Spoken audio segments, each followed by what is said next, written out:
Ayun, so natapos na ang unang araw ng pagsusulit ng ating mga aspirants, no?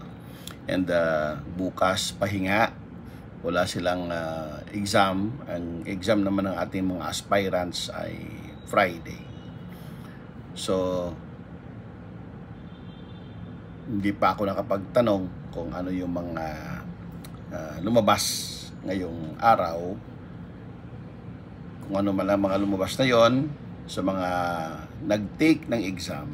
Hayaan nyo na yon, no? Huwag nyo nang balikan pa, huwag nyo nang alalahanin. Move forward. Pag uwi nyo, no, mag-take ng light dinner, magpahinga, no? And huwag nang i-discuss yung mga kung ano man ang nandun, no? Kasi minsan nagkakaproblema ka dyan pagka nag-discuss ka, iba yung sagot nung kausap mo, iba yung sagot mo, tapos minsan ikaw yung nadidismaya, no? Pero yung totoo niyan ay baka mamaya ikaw pala yung tama, no? Minsan magugulat ka, dismayado ka dahil sinasabi mo na parang mali yung sagot ko, no? Tingin mo lang yun, mali yung sagot mo, pero yun pala ay tama yung sagot mo, sila pala yung mali, no? So hayaan na natin yon. Kung natapos na yung first day ng exam, ang kailangan mong harapin yung para sa second day, sa design.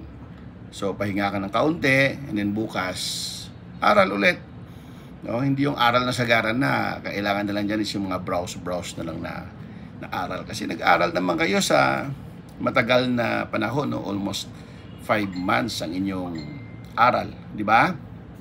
Hayaan nyo na yon. Let the examiner do their job.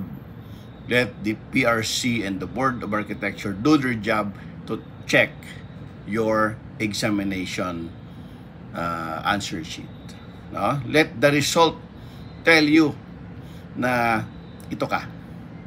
So hayaan mo na yon. Hindi mo na kailangan itanong pa sa kapwa mong examinee kung ano yung sagot sa ganitong number, ano yung sagot sa ganitong number. Sa exam kasi merong set A, merong set B. Baka kasi mamaya hindi pala magkapareho yung tanong, hindi magkapareho yung set ng napagtanungan, and then later on dismayado ka, hindi ka na nakakapag-concentrate for the next design na exam mo dahil iniisip na lang parang mali ako, no? Pero yun pala ay baka hindi kayo magkapareho ng set na pinagsagutan, no?